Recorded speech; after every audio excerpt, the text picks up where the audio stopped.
Ili kupata sikiza tune hii ya mwanzo mpya, bonyeza *811*815#. Usikae hapo na kujihurumia eti kwa sababu ulikosea ama ulianguka. Maisha wakati mwingine utapata umeanguka ama umekosea. Pata mafunzo pale. Unapopata mafunzo, inuka tena. Kung'uta mavumbi, songa mbele. Yaliyopita jamani, si ndwele, ganga yajayo. Maana kuna nguvu katika mwanzo mpya. Ili kupata sikiza tune hiyo ya mwanzo mpya, bonyeza *811*815#. *811*815#. 有一段故事建筑一座城堡。 Thank you, but stop crying. Your eyes are swollen like peaches. All right, I'm leaving. Bye. Huh? Who was she? I saw a woman cleaning here. I thought you'd hired her. Ting-Hwan, don't you think this is unfair to me? It's done.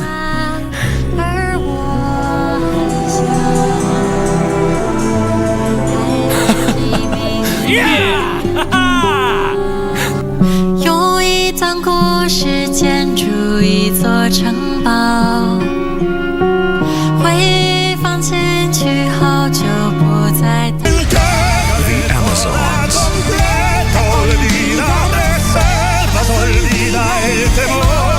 You need to let all those feelings and emotions out now that you have found out that you are the biological daughter of Vicente.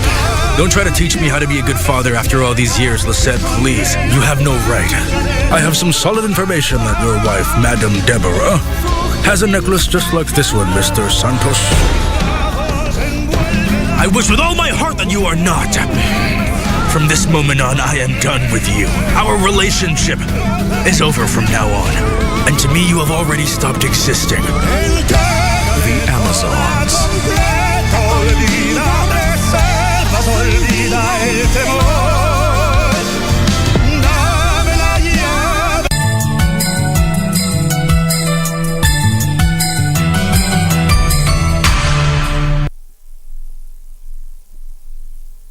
The concert was sold out days before the D-Day. The venue was completely packed.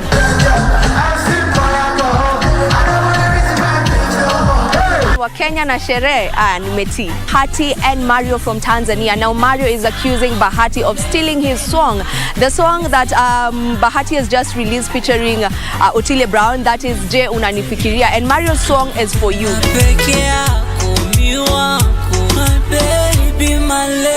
Nobody better than you. Now yet another film is set to premiere on Netflix on the 24th of this month. That is just a day before Christmas, and the film is Uradi. So make sure all of us as Kenyans will be watching as it premieres on the 24th.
Good afternoon. Thank you for joining us here on KBC Channel 1.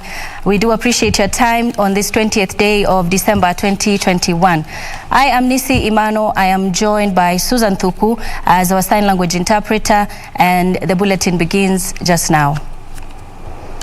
We begin on the National Police Service is now urging Kenyans to avoid unnecessary travels to curb the spread of COVID-19 cases in the county.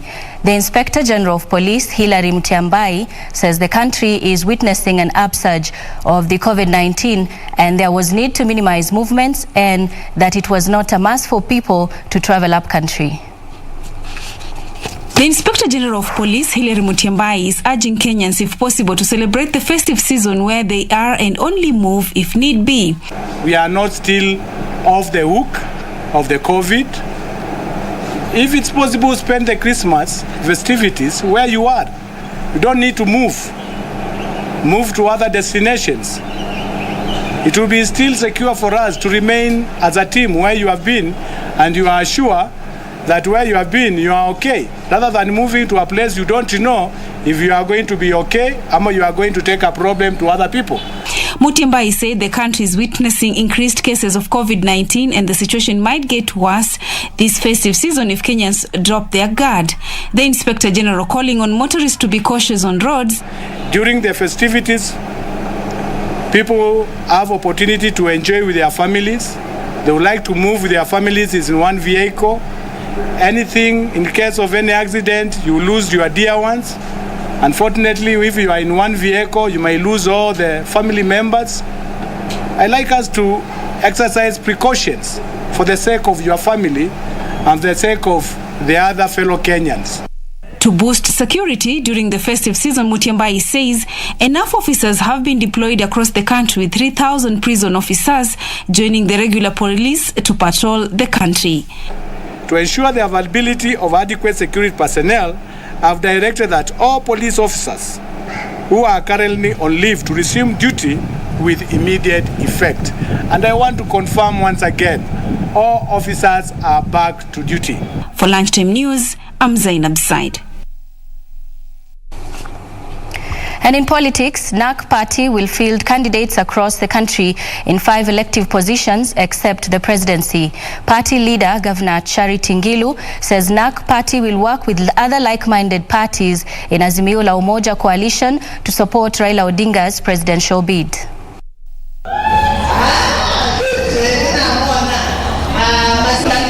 Speaking after chairing a Kamba consultative meeting in Mombasa, NARC party leader Charity Ngilu said NARC party will field candidates in its strongholds but will support Azimio la Umoja candidate Raila Odinga for presidency.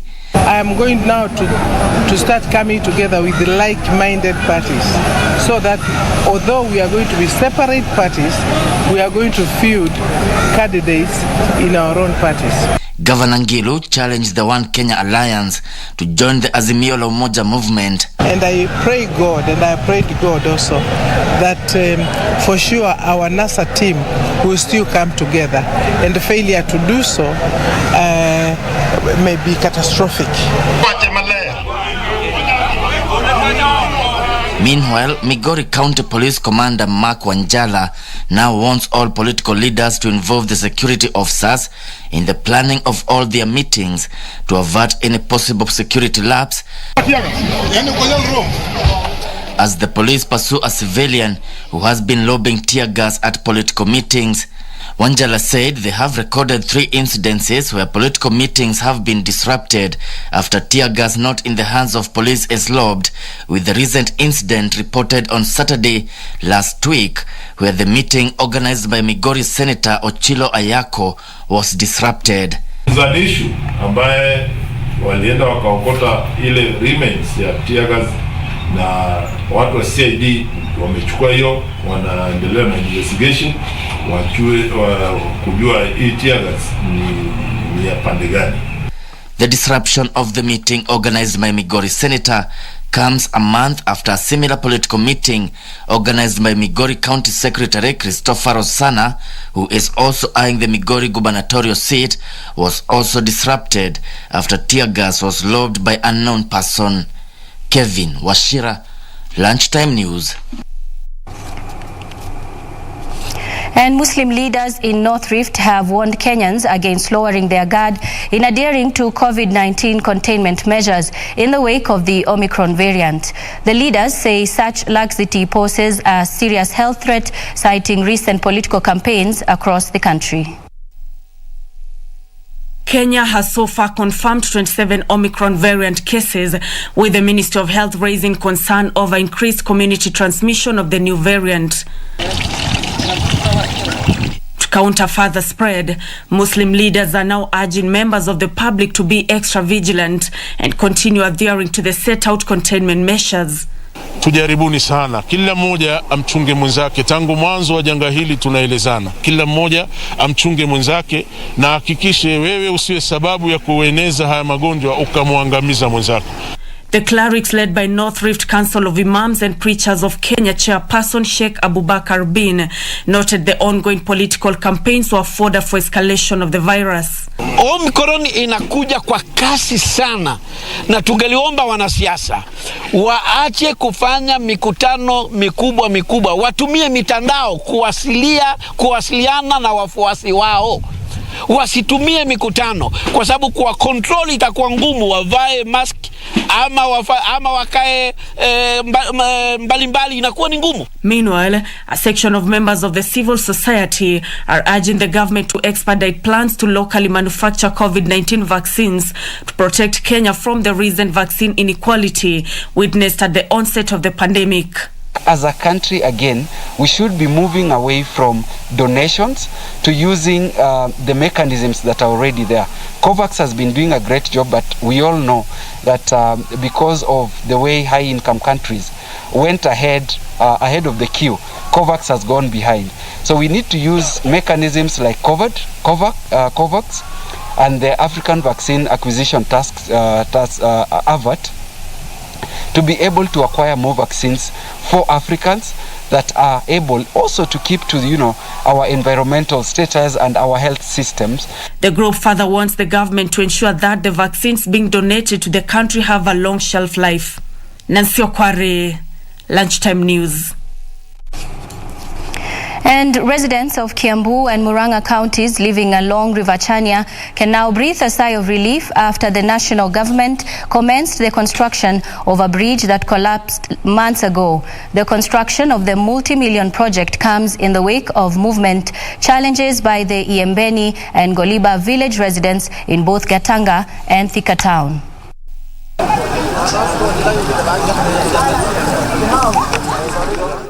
After months of crossing the Swollen River using makeshift boats, locals can now see the light at the end of the tunnel after the new bridge took shape. The residents say the development couldn't have come at a better time. Worst hit, they said, are school-going children who risk their lives every morning as they use boats to cross the deep river that is heavily infested with hippos. Daraja yetu imerudishwa, uchumi wetu bila shaka utarudi kustawi. Watoto wetu hawatasumbuka, akina mama wetu hawatasumbuka. Tena watoto wa shule watafaidika sasa. Na wazazi hawatakuwa na hofu ati mtoto ametoka ameenda shule, mzazi anakuwa na hofu ati mtoto wake pengine hatafika kwa shule, ameanguka kwa maji.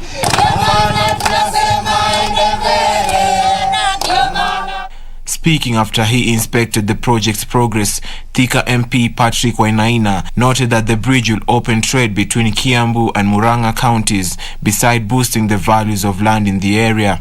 Just by having this bridge, we are able to open a lot of trade between these two counties. Let me also tell you that even the people who are coming from Nyeri area, when they come through Makoyo, they're able to access Kiambu County via this bridge, and they're able to access Machakos via this bridge. So I see bridge trade between Kiambu, Machakos and Murang'a being enhanced in a very, very big way. The locals will now have an alternative mobility system that will allow the movement of heavy trucks, thereby enhancing business operations.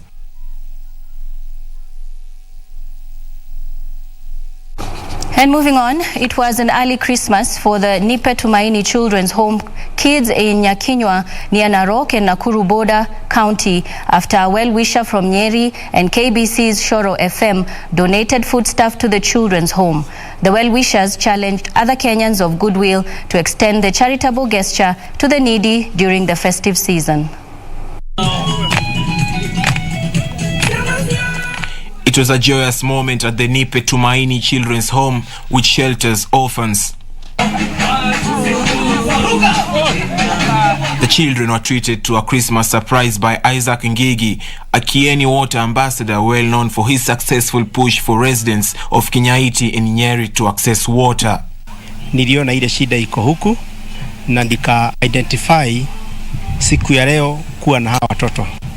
So ndio imenifanya nikuje huku tukue pamoja na wao, na niko na furaha kwa wale wote wamenileta kutoka Nairobi. Speaking on behalf of the Children's Home, Nyakinywa Anti-Stock Theft Unit Commander Washira Murage applauded the good gesture, urging other like-minded Kenyans to follow suit. Tungeshukuru kuja kushirikiana na sisi kuona wao watoto na kuona ile mahitaji yao. Amekuwa part of it, kuja kusaidia wao familia kama familia ya Tumaini Academy kuinuka na kujisikia hata wao wanapendwa.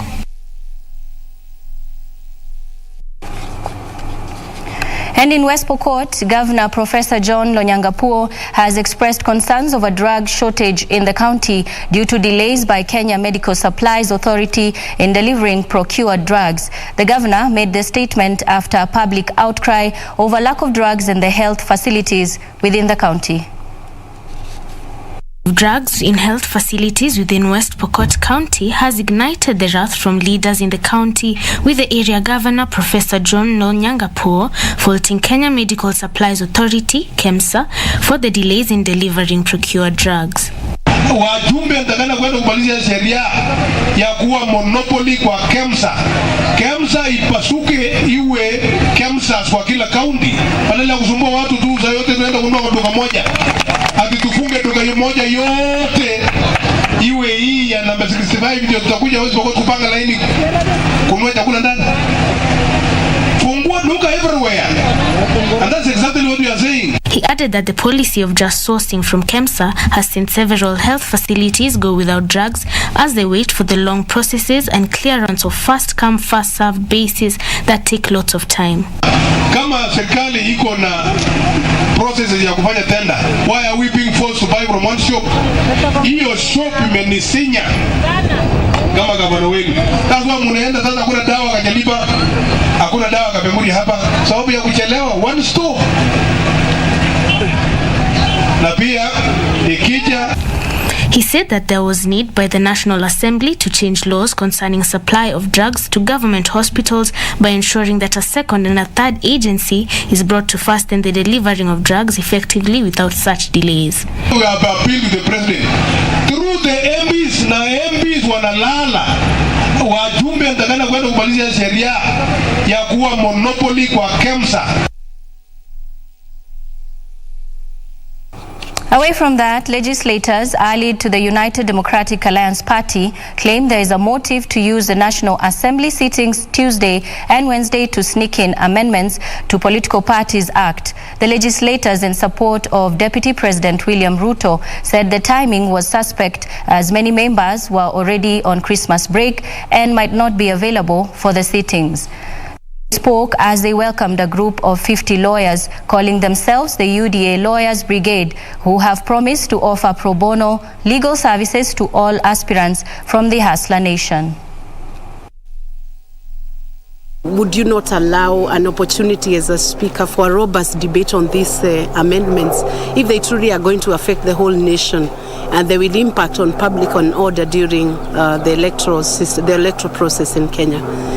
And I think those are very crucial, weighty issues that we are raising. And I would hope that somebody will be listening and taking some deep thought, because nothing stops Parliament from resuming their sessions in January on the second week or third week and debating and commencing a robust debate on those laws as to whether they will be applicable. In August 2022, that will be another subject of determination by Parliament. But I would that you hold an interview with Parliament for the members of Parliament to engage. Anchored upon the Constitution is that there is no laxity in the Constitution itself or the law, but the manner in which these laws are implemented.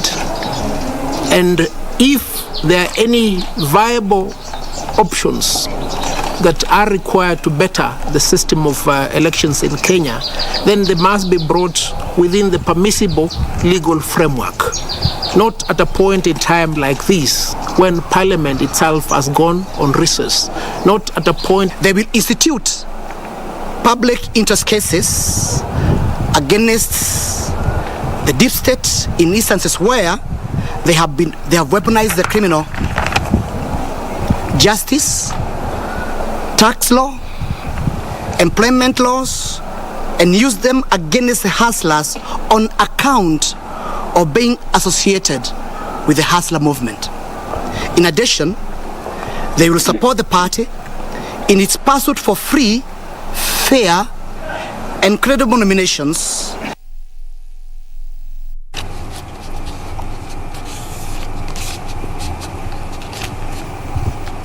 On that note, we're taking a really short commercial break, but we'll be back with more in a bit.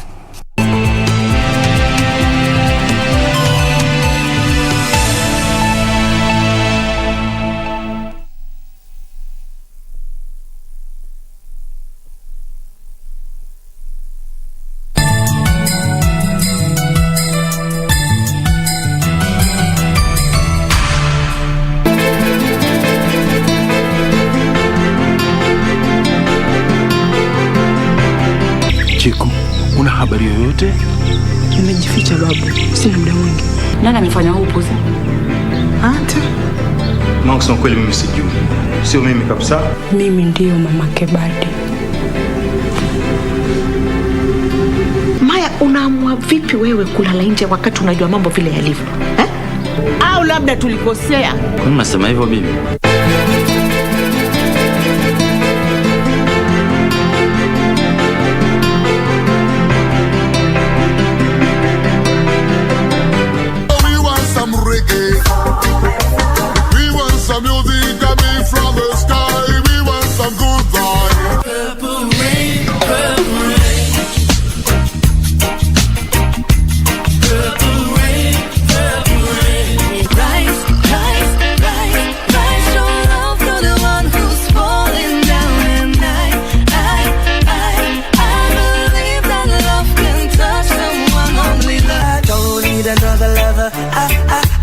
Don't even have to bother. I found it in you.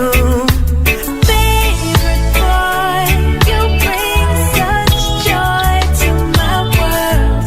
Tell me I'm your favorite girl. The Amazons.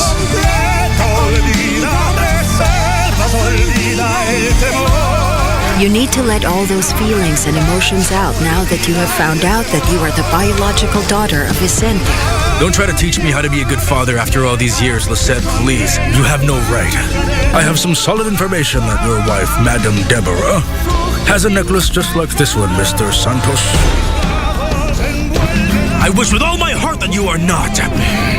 From this moment on, I am done with you. Our relationship is over from now on. And to me, you have already stopped existing. The Amazons.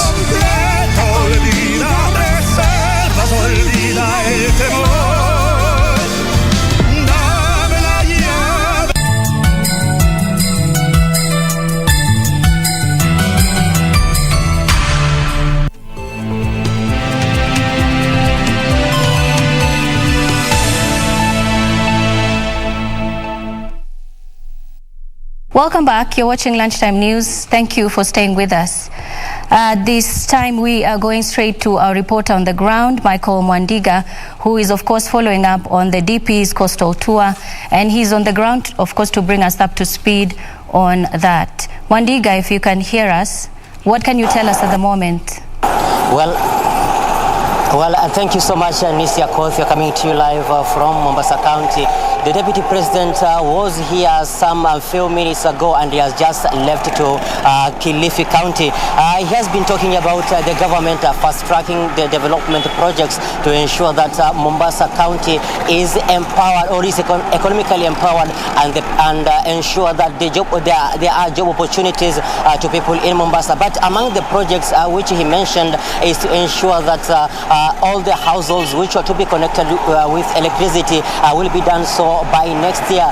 And another critical issue is about the land issue. He said that the government is fast tracking in giving out title deeds to ensure that the land issue is sorted once and for all. And he reiterated that since 2013 the government had given 433,000 title deeds, but others are still on pipeline to ensure that this issue of land is cleared. And on the rest to State House, he said that that once he takes over or once is voted in as the president during the first 3 months of his leadership, will ensure that he gives out 100 billion shillings to manufacturing and industrialization to ensure that at least 4 million job opportunities are created. And on matters of politics, he also said that for people to ensure that they have good leadership, they should ensure they shun away divisive politics. That's all he said here in Mombasa before leaving to Kilifi County.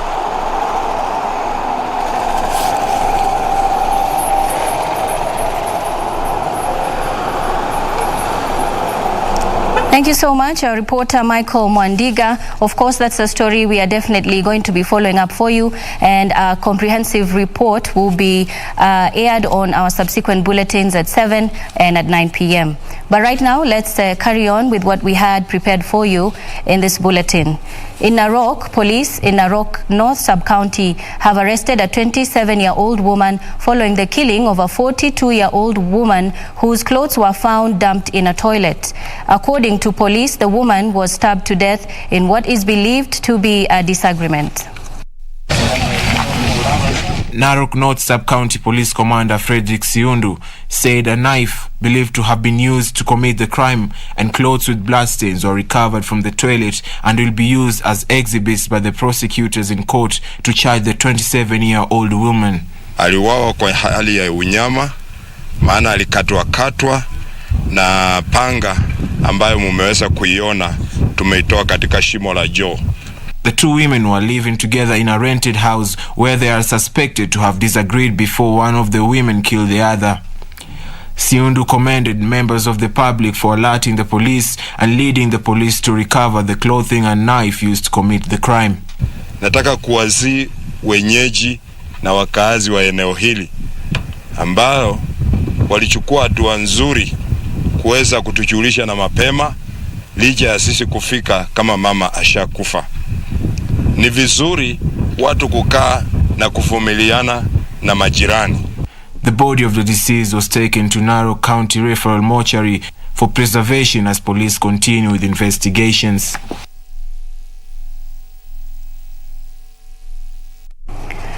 Away from that, more than 120 youths from Maragua constituency in Murang'a County have benefited from computer literacy training, which enables them to embrace online jobs in this digital era. The 3-month program, which is sponsored by a local resident, aims to train and guide young people in doing digital jobs as a way to curb idleness. Beneficiaries have applauded the initiative, saying it has enabled them to venture into online businesses. Since 2015, we have managed to train about 3,000 youths. Today, we are having the 16th graduation, and we are graduating 120 youths in the event that we are having here today. So it's because this community takes this program very seriously, and indeed, it has helped so many youths to get jobs, others to start their own businesses, small businesses, others to put up their own cybers. We have so many cases of such, and I'm very, very grateful. Nimeshukuru sana mheshimiwa kwa maana kupitia hii program yake sisi kama wanarika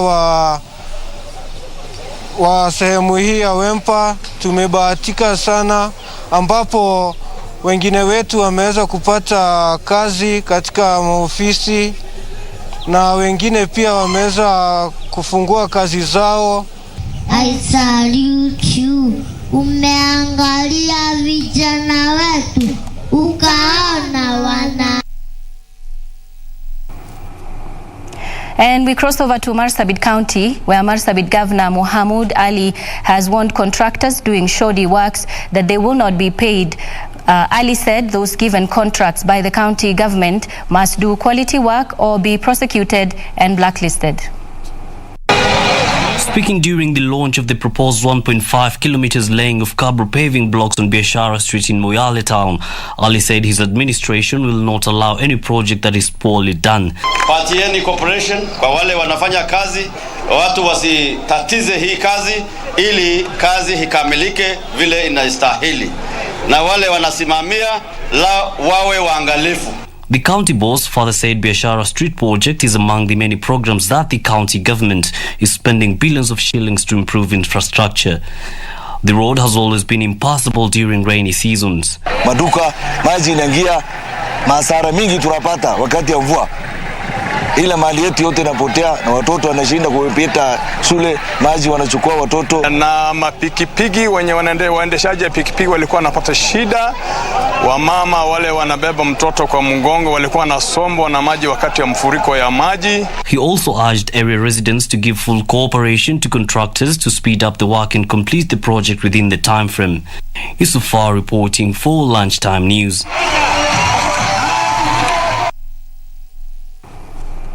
Elsewhere, East African Sub-Saharan Safe Promotions Foundation CEO Bishop Julius Kithome has called on Kenyans to form small project groups in order to qualify for funding. Kithome spoke when awarding certificates to group members in Kakamega County. County Coordinator Clement Mushira noted that 8 regions across the county have already qualified to receive funding from the organization to start small projects that would lead to poverty alleviation, especially during these uncertain pandemic times. Tayari kazi imeanza kule mashinani katika kila county. Wote tumewaambukiza ugonjwa huu wa kupigana na maskini na kila mtu ameanza. Wameshika miradi mbalimbali, biashara ndogo ndogo, ukulima wa tomato, ukulima wa kuku, ukulima wa nguruwe, ukulima wa mbuzi za maziwa, all over pahali ambayo it is applicable.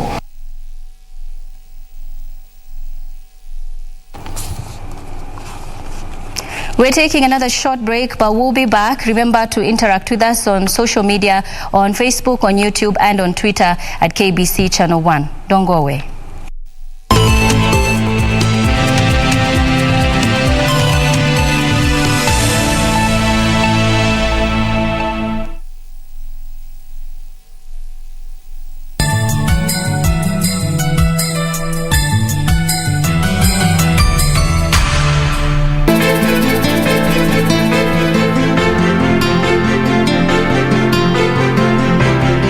Chiku, una habari yoyote?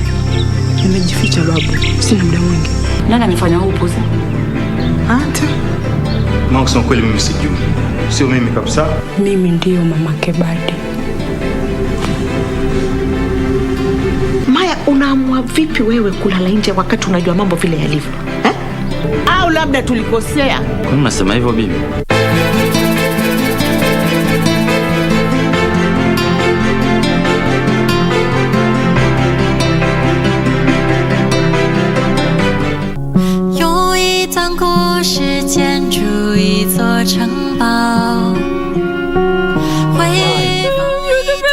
Thank you, but stop crying. Your eyes are swollen like peaches. All right, I'm leaving. Bye. Huh? Who was she? I saw a woman cleaning here. I thought you'd hired her. Ting Huan, don't you think this is unfair to me? It's done.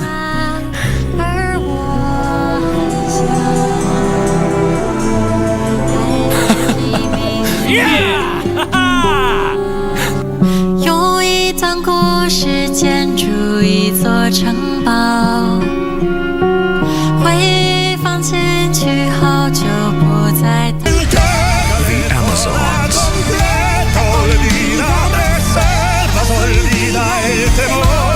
You need to let all those feelings and emotions out now that you have found out that you are the biological daughter of Vicente. Don't try to teach me how to be a good father after all these years, Lisette, please. You have no right. I have some solid information that your wife, Madame Deborah, has a necklace just like this one, Mr. Santos. I wish with all my heart that you are not. From this moment on, I am done with you. Our relationship is over from now on. And to me, you have already stopped existing. The Amazons.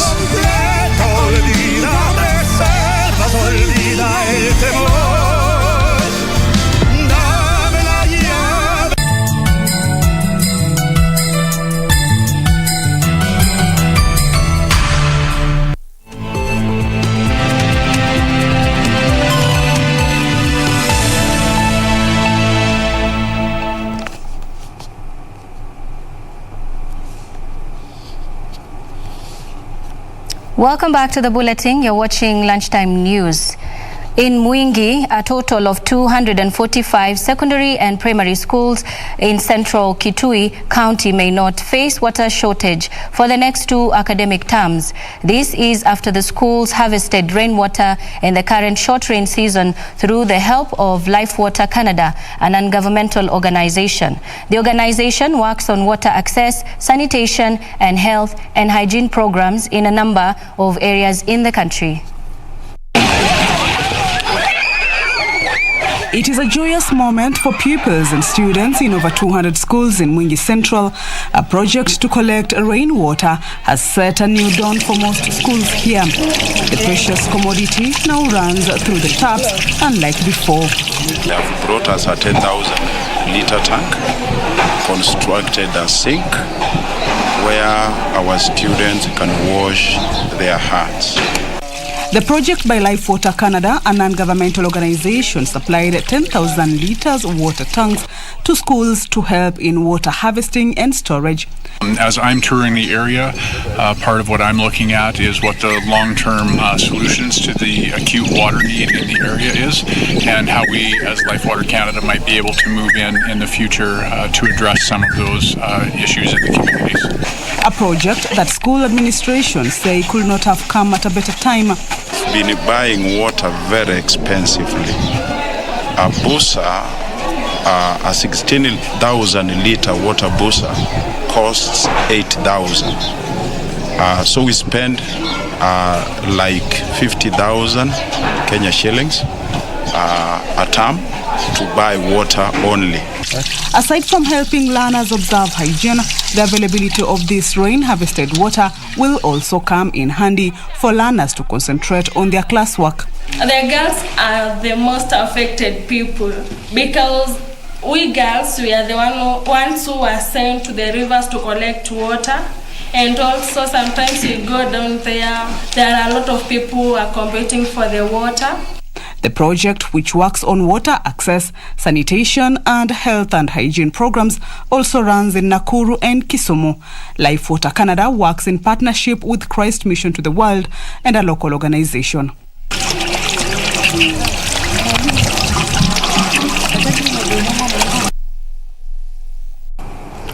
And leaders in Embu have decried an increase in drug abuse among the students and community at large. The leaders are now urging parents to be at the forefront in fighting drug abuse, and especially during the holiday seasons.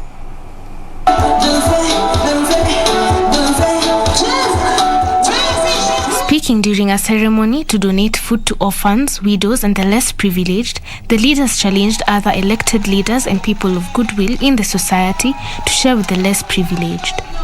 Wacha tuone kila ward ama kila constituency mwenye ako chini kimaisha ameshikiliwa, na si hata kwa school fees peke yake, hata kwa mlo kama huu.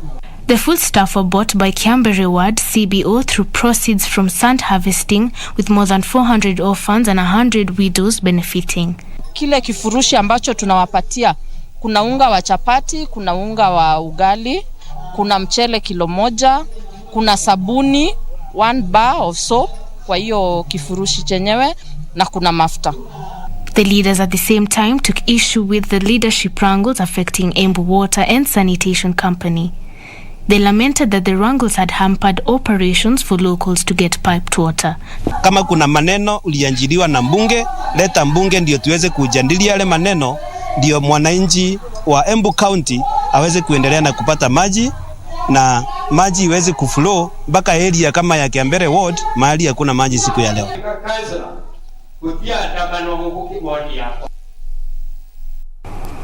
In Nakuru, Rift Valley Regional Commissioner George Natembeya now says that the Inspector General of Police was sidelined in the controversial opening of Lanet Police Station in Nakuru by Deputy President William Ruto on Saturday. The administrator described the move as unlawful, saying that the role is a preserve of the Inspector General of Police. He noted that the official handling of the police station will be done upon completion of investigations. Natembeya described the procedure for opening the station as shambolic, insisting the Inspector General and his office were not involved and the correct procedure was not followed. He pointed out that public institutions and projects should not be a political tool or movements. Natembeya distanced the government from claims of defacing a plaque erected by the DP bearing his name at the entrance of the station. Kulikuwa na a lot of loopholes kwa hiyo mradi, especially in terms of officiating and handing over. It was not done properly. So baadaye tukapata report kwamba mradi umekuwa defaced, umekuwa vandalized. These things happen every day. Lakini kwa sababu ya that high profile launching and opening ikaanza kuchukua political undertones. So, government funds don't have patrons. Inanga patronage. Government funds are taxpayers' money.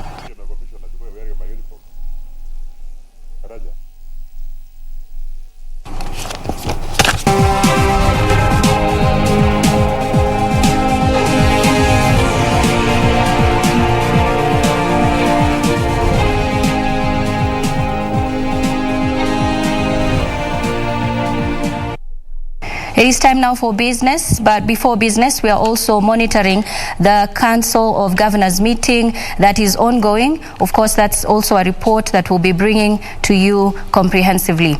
But for now, sports. Kenya is turning its focus on climate-smart agriculture as the country battles the impact of changing climate trends. To this end, farmers in dairy, horticulture, livestock and energy sectors in 17 counties will benefit from a 6 billion credit kitty under the Kenya Investment Mechanism Program by Family Bank. The bank chief, Rebecca Mbidi, says the initiative aims at funding climate-smart agriculture technologies to enhance food security in the country. Climate change over the years has worsened weather-related risks such as droughts, floods, pests and diseases, exposing farmers to huge losses. In light of climate change, the Family Bank Pay for Performance initiative aims at scaling up climate-smart agriculture technologies to enhance the climate resilience for agricultural value chains. Climate-smart interventions encourage as minimal use as possible of destructive pesticides and as much as possible the use of integrated pest management approaches, IPM. Going forward, farmers in agricultural value chains, including dairy, horticulture, livestock and energy sectors across 17 counties, including Homa Bay, Migori, Kisii, Kisumu, Siaya, Kakamega, Bungoma, Busia, Vihiga, Kitui, Makueni, and Taita Taveta, as well as Isiolo, Marsabit, Turkana, Garissa and Wajir will going forward benefit from the 6 billion shillings credit kitty. Regina Manyara reporting for Lunchtime News. And youth in Malindi are being nurtured to tap into blue economy funds through innovation. Youth groups have begun making products from the waste collected on beaches and are making products such as handbags, mats, among others that are being exported. The stakeholders under the umbrella of the Progress Welfare Association have begun engaging some youth groups to take part in the monthly cleanup, both in the town and beaches, collecting waste to conserve the environment. Through waste collection, the youth are able to sell plastics collected and earn income that supports them in their education. Michael Nzuki, the director of Nzuki Recycle, says there are 12 girls in the program whose fees are paid from the project. Kama miaka mitatu iliyopita ndio tukaanza kuokota plastics. Client mmoja akanjitolea katika ile mbei amenipa ya kiatu, akaongezea 100 on top of each pair, ambapo itakuwa inaenda kwa kulipia hao watoto shule. Evelyn Salama, a beneficiary, said they began collecting plastics and sending them to the recycling plant, which was weight, and they got money. She says she knows the importance of conserving the environment and can clean without being supervised by anyone. Tuna collect hizi plastic tunapeleka kule kwa recycle plant kule. Na pimwa huko tunapata hata pesa ya kulipia shule. Sasa nimejua umuhimu wa kuhifadhi mazingira. Naweza kusafisha mwenyewe bila kusimamiwa na mtu yoyote. The chairperson of POAM, Kate Mwikali appealed to donors of the Blue Economic Funds and the government to begin funding schools, women groups and the youth so as to begin innovations from an early age. So that you can see it is not only transfer of information and knowledge, but we are also grooming, through litter, grooming the children into becoming the innovative young adults who will not be there, every time saying Serikali's idea, we need this and this, because they already have the ideas. Reporting for Lunchtime News, Macau McBrien. In other stories, the forensic audit of the Kenya Tea Development Authority will be released in February 2022. The forensic audit is expected to shed light on the extent of mismanagement perpetrated by former directors. Agriculture Cabinet Secretary Peter Munya has said anyone found culpable of mismanaging KTDA and aligned tea factories will be prosecuted and their wealth attached. The forensic audit will cover tea factories, 9 subsidiaries and the Kenya Tea Development Agency holdings, covering a span of 5 years. Besides unraveling the financial status of the agency, the audit will also determine the action to be taken against former directors who were fired from KTDA in June this year. The ousted former directors have mounted a major legal pushback, seeking to annul their ousters. Agriculture Cabinet Secretary Peter Munya says the reforms are aimed at protecting tea farmers and ensuring they reap the most from their yields. Munya has warned tea factories that interfere with the weighing machine in tea collection centers. Forensic audit ni kuhakikisha tumeelewa shida ya factory hii gani, ndio tuweze kurekebisha, mara ya mwisho mkulima aendelee kupata nafuu. The government has embarked on random checks of weighing machines to ensure farmers are not ripped off by unscrupulous tea factories. Na yote ni pesa ya nani? Ya mkulima. Hiyo pia tuna audit tujue ni gani tutafunga, ni gani tutarekebisha, cost ya KTDA pia iende chini, mkulima apate nini? Apate pesa. Tulijua ile mashida tuko nayo ya wakulima ni mingi. Na lazima tukasema we are going to be focused in serving the farmers. Na ile mambo yote tumefanya ni mambo ambayo mwelekeo yake ni kuhakikisha mkulima ameinuka. Tupigana na ufukara, tupigana na shida zile tuko nazo na tuweza kuinua jamii yetu. KTDA Holdings National Chairman David Ichoho promised farmers better returns next year, saying he is committed to seeing the cartels behind tea auctions are dealt with. Reporting for Lunchtime News, my name is Ibak Said. And postal workers in Mombasa have downed their tools today, protesting the non-payment of their salary for 3 months now.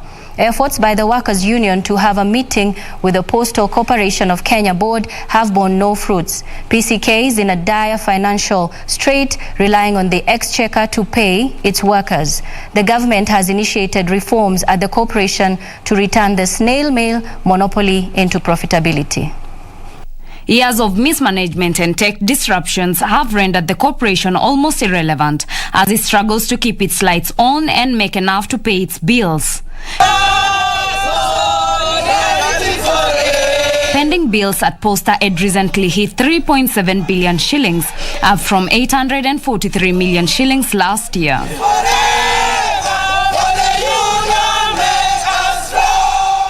Due to delays in salary payments, the workers have claimed that some of them have been listed to the Credit Reference Bureau due to non-payment of their loans.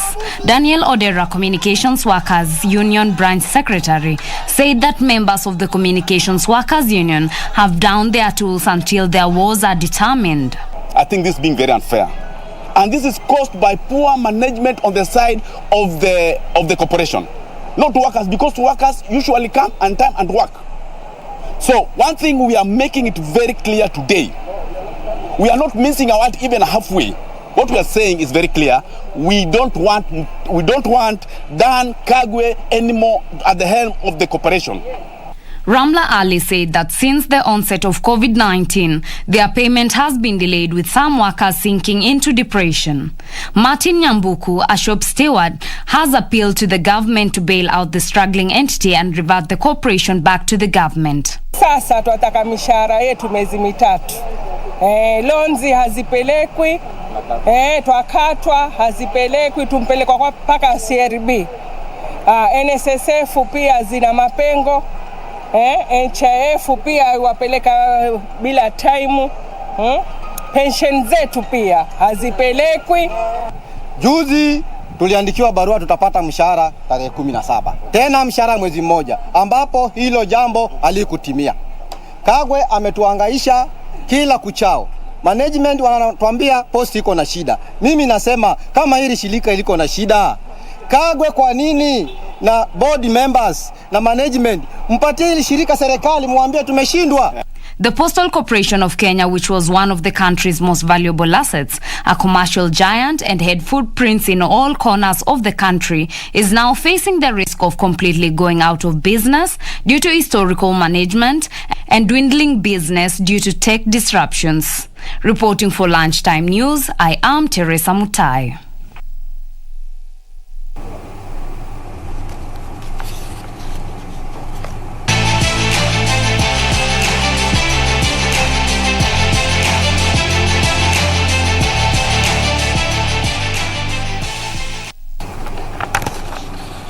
On to sports. Johnny, the trio of Sazil Shah, Kuljit Sahata and Nyairo Wahu jointly scored a remarkable 115 points to emerge the winners of the fourth leg of the Johnny Walker Golf Series played at the Nakuru Golf Club. In other results, Sahil Shah was back to the podium after emerging the winner in the men's category after carding 44 points, while Njuguna Njoka, who posted 42 points, finished in the second spot. In the ladies' category, Kuljit Sahata's 43 points were enough for her to claim the top spot ahead of Elizabeth Kiongera, who hit 38 points to earn her the runner-up spot. The pins were a bit tricky. I think everybody must be playing very good today. The teamwork I see from the coaches that coming back to the office are quite good. And I think that's all. My name is Titus Lusaka. I want to thank John Walker for coming to Nakuru and sponsoring the event today. The course was good. It played well, especially the first 9. The second 9 was tougher. A bit of dry areas, but the greens pretty challenging. And the entire team played very well.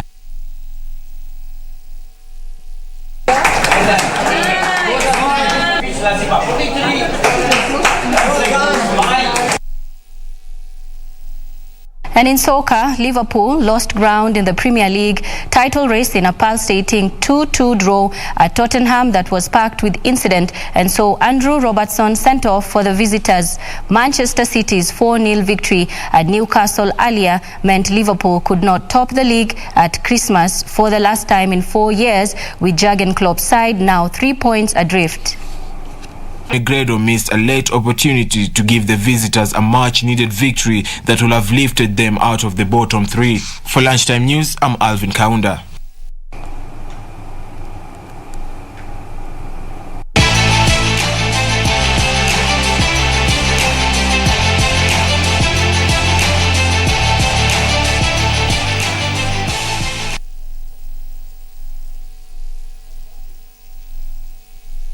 Minutes past 1 p.m. That is the latest here on the Lunchtime desk. I see Chep Sheila on Facebook. He's saying he's watching from Kitale. Farming Koech, also watching from Lokicha, Kenya. And Kimbugwe Rashid, also watching. Thank you so much for all your feedback and interaction. I am Nisi Imano. Our sign language interpreter has been Susan Thuku. Thank you for your time. Enjoy the rest of your viewing.